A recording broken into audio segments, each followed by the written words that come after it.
ആലുവയിലേക്ക് വന്നാൽ ആലുവ കറുകുറ്റി വില്ലേജിലെ planters aggregates പ്രവർത്തിക്കുന്നത് നിയമവിരുദ്ധമായാണ്.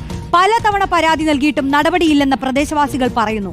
മലിനജലം ഒഴുക്കുന്നത് കുടിവെള്ളത്തിന് ഉപയോഗിക്കുന്ന കനാലിലേക്കാണെന്നും ആരോപണം. പ്രദേശത്തെ വീടുകൾക്കെല്ലാം വിള്ളലും ബലക്ഷയവുമുണ്ട്. സർക്കാർ രേഖകളിൽ ഭൂമി റബ്ബർ കൃഷിക്കാണ് പതിച്ചു നൽകിയിരിക്കുന്നത്. 1,67,00,000 രൂപയാണ് അനധികൃത ഖനനത്തിന് സ്ഥാപനം പിഴയടച്ചത്. അലി അക്ബർ ഷാ ചേരുന്നു അവിടെ നിന്നും. നമ്മളിപ്പോൾ നിൽക്കുന്നത് ആലുവ താലൂക്കിലെ കറുകുറ്റി വില്ലേജിലാണ്. ഇവിടെ പ്ലാന്റേഴ്സ് അഗ്രിഗേറ്റ്സ് എന്ന് പറയുന്ന ഈ ക്രഷറി അതുപോലെ ക്വാറിയിലും വരുന്ന സ്ഥാപനം ഏകദേശം 20 വർഷത്തോളമായി ഇവിടെ പ്രവർത്തിച്ചു വരുന്ന സ്ഥാപനമാണ്.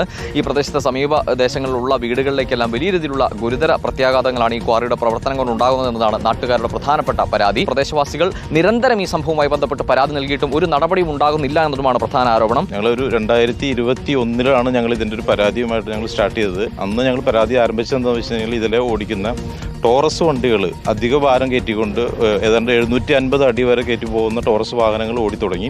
അന്നേരമാണ് ഞങ്ങൾ ഇതിനോട് ഒരു പരാതിയുമായിട്ട് നിങ്ങൾ അത് വെച്ച് ഓടിക്കരുത്. അതിനു മുമ്പ് തന്നെ ഞങ്ങളുടെ വീടുകൾക്കൊക്കെ പല പ്രശ്നങ്ങളും പാരിസ്ഥിതിക പ്രശ്നങ്ങളെല്ലാം വന്നിട്ടുണ്ട്. വീടുകളെല്ലാം തകർന്ന് തരിപ്പണമായ വീടുകൾ വരെയുണ്ട്. പക്ഷേ ഇതൊന്നും ഇവരോട് പറഞ്ഞു കഴിഞ്ഞാൽ ഇവർ കൊണ്ടുവന്ന് ഇവരൊരു മീറ്റർ കൊണ്ടുവന്ന് വയ്ക്കും. എന്നിട്ട് പറയും വൈബ്രേഷൻ മീറ്റർ കൊണ്ടുവന്ന് വെച്ചിട്ട് വൈബ്രേഷൻ ഇല്ല, ഇതൊന്നും ഞങ്ങളുടെ പ്രശ്നങ്ങളല്ല, ഇത് നിങ്ങൾ പണിതേൻ്റെ കുഴപ്പങ്ങളാണെന്നൊക്കെ പറഞ്ഞ് അവർ ഒഴിവാക്കി വിടുകയല്ലാണ്ട് ഇതിന് അഗെയിൻസ്റ്റായിട്ട് യാതൊരു നടപടികളൊന്നും സ്വീകരിക്കുകയില്ല. ഈ ടോറസ് വണ്ടിയുമായിട്ട് ബന്ധപ്പെട്ടിട്ട് അധിക ഭാരം കയറ്റി കൊണ്ടുപോകരുതെന്ന് പറഞ്ഞു കഴിഞ്ഞപ്പോൾ അവർ ഞങ്ങൾക്കൊരു 3-4 പേർക്ക് അഗെയിൻസ്റ്റായിട്ട് ക്രിമിനൽ കേസ് കൊടുത്തു.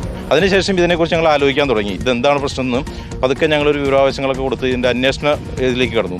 അപ്പോഴാണ് ഞങ്ങൾക്ക് മനസ്സിലായത് ഇത് 45 ഏക്കർ വരുന്ന ഒരു സ്ഥലമാണെന്നും ഞങ്ങൾ അതിൻ്റെ ആധാരങ്ങളൊക്കെ ഒന്നെടുത്ത് പരിശോധിച്ച് കഴിഞ്ഞപ്പോൾ മനസ്സിലാക്കിയത് ഇത് റബ്ബർ കൃഷിക്ക് വേണ്ടിയിട്ട് മാത്രം കൊടുത്തിരിക്കുന്ന സ്ഥലമാണെന്നും ഇത് തുടങ്ങിയ കാലം തുടങ്ങി ഇതിനകത്ത് പൊട്ടിക്കാൻ അവകാശമില്ല എന്നുള്ളതാണ് ഞങ്ങൾ മനസ്സിലാക്കിയിരിക്കുന്നത്.